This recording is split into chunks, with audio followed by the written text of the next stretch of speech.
Mystery at Blind Frog Ranch. The cairn appeared where the cottonwoods thinned, and the basalt shoulders of the mesa leaned closer to the river, a modest stack of stone in a land rumored to eat maps and mock compasses.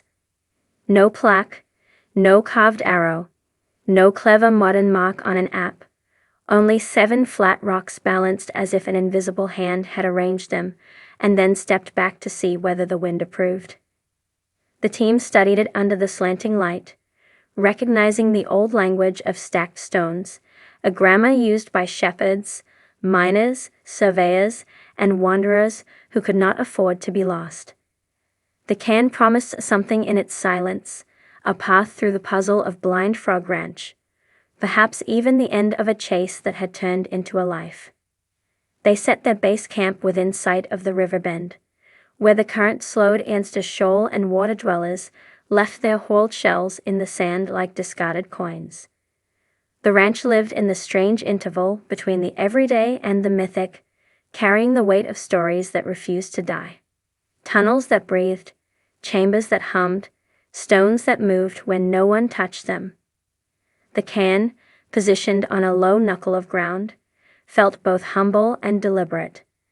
It looked like nothing a storm would spare, yet it had endured for seasons. Perhaps because it was used. Perhaps because something wanted it to be found. Before they stepped off toward it, they learned the land again the way one learns the quirks of an old friend. The basalt held the day's heat and exhaled it into the night air. The tamarisk along the waterline rattled with hidden insects. Far upriver, a slope collapsed years ago and fed a fan of pale soil into the channel. The river had chewed at that fan and revealed old bones of wood, petrified roots that resembled grasping hands. In the sound of the place, coyotes stitched the dusk together, and the last of the sunlight folded into the canyon like a letter pushed into an envelope. The cairn stood just beyond a seam of archer clay. The first step sank an inch, the second kept firm, and the third lifted onto a patch of crystalline gravel that sparkled like frost. The pattern repeated, misleading and then forgiving. It felt like a teaching. The stones of the cairn had been chosen for shape, not color, and they interlocked with subtle grace. The topmost piece had a fragile scallop broken along one edge, as if a finger had pressed too hard. Around the base, no tracks remained. The desert erased prints quickly, and the wind liked to make the ground look innocent. They circled the stack without touching it. The river lay to the west, a dark moving ribbon. To the east, an unbroken slope climbed toward a pale bluff. The cairn faced neither, or rather it faced both, because its eye was not its crest but its shadow, thrown long by the morning and tucked tight by afternoon. When the sun reached a point before noon where it hesitated between climb and hover, the shadow pointed toward a shallow swale that would otherwise have been dismissed as a harmless crease. The swale ran parallel to the river and then disappeared under brush. If the cairn held a sentence, the shadow supplied the verb. They entered the swale and discovered that a small flow had moved through here in recent storms, sluicing fine sediment into thin fans and exposing darker aggregate beneath. In 2 places the darker stone bulged into the form of low ribs, exactly spaced, like vertebrae in the ground. The ribs suggested an old path armored with rock that had since been buried. Someone, long ago, had guided feet or carts along this line. The swale narrowed, and the brush grew taller, creating a green corridor that whispered against sleeves and packs. They continued with practiced quiet, testing each spot before committing weight, letting the body learn the pattern of the unseen road. Where the brush thickened most, the swale bent sharply left and delivered a small clearing shaped like a keyhole. In the bulb end of the keyhole, a boulder sat in a strange poise, as if it had been carried and set, rather than rolled and dropped. It was not large, but it felt heavy in the mind. Lichen ringed its base in a faint blue-gray halo. On its upper face, Faint scratches arranged themselves into a grid. Not a map exactly, but a way of counting. The grid had 12 boxes, 3 rows of 4, and in 6 of the boxes, a single dot. The dots landed in a diagonal that stepped down from left to right. The team took out their notebooks and recorded the pattern. It echoed a calendar. It echoed a code. It could have been both. In this place, functions liked to share bones. The Cairn remained visible through the gap, peering down the swale like a sentinel. The shadow now, at midday, offered no opinion. The team tested the grid against points of the compass, the arch of the sun, the lay of the rocks. The diagonal of dots pointed toward a notch high on the bluff that had looked insignificant from the river, but now suggested deliberate carving. A route announced itself within the geology, a stairway of ledges ascending toward that notch with no promise of comfort. The team prepared to climb. The bluff demanded attention. Sand broke into their boots and scoured their ankles.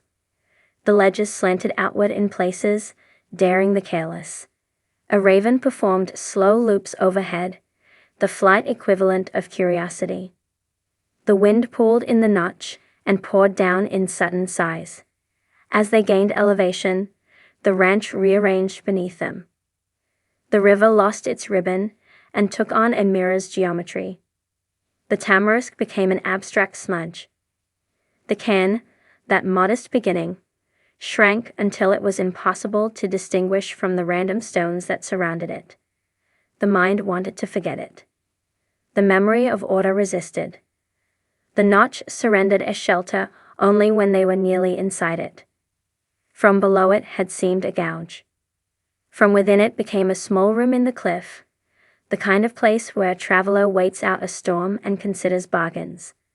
Across the back wall, the veins of the rock converged into a motif that resembled a branching tree.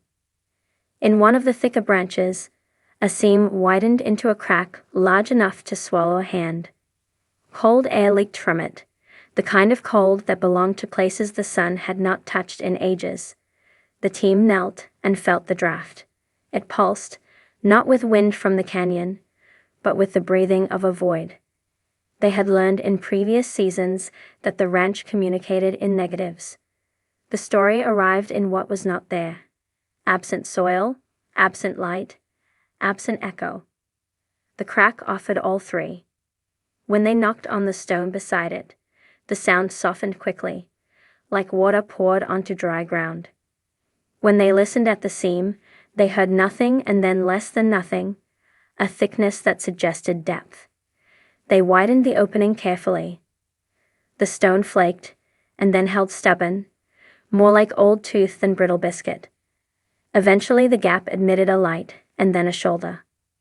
A short crawl led to a chamber that had not met the open air for a long time. The floor inside was smooth and strangely level. The ceiling arched in a way that felt both mineral and deliberate. In the thin wash of their headlamps, the walls swam with dust and faint mineral blooms that blurred into ghostly initials and figures, marks of time squinting at its own past. In the far corner, half covered with caliche, lay another cairn. This one collapsed to a low mound, as if the chamber had borrowed the language of the surface and spoken it in a whisper.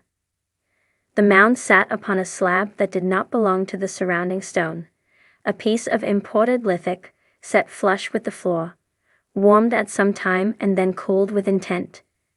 The team cleaned the dais with patient strokes, revealing a rimmed edge, and just visible beneath the rim, a seam.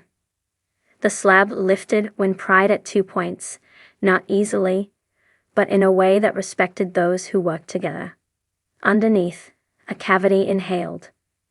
The void smelled of old water and oxidized metal, and something like sage, crushed long ago and then forgotten. They lowered a lantern. The light kindled a recess no deeper than an arm's length, lined with clay that had been smoothed by human hands. In the bottom lay 3 objects: a long cylinder of wrapped fiber that had turned dark and stiff with age, a bundle of narrow sticks bound with rawhide, and a small stone that glittered green, even in reluctant light. The team breathed as if the room might notice and change its mind. They lifted the cylinder first. The wrapping flaked, revealing a roll of thin hammered metal, not gold, not silver, something that took a print and held it without complaint. The surface showed faint lines, a design arranged like a trail that never closed, a looped path interrupted by small squares. It resembled the grid scratched into the belder, translated into a more durable page. At its center, a motif repeated, a three-pronged fork inside a circle, etched with irregular depth, as if the maker's hand had trembled and then grown steady. The team recognized the fork from rock art along remote walls of Priva. The symbol had been called many names by those who tried to own it.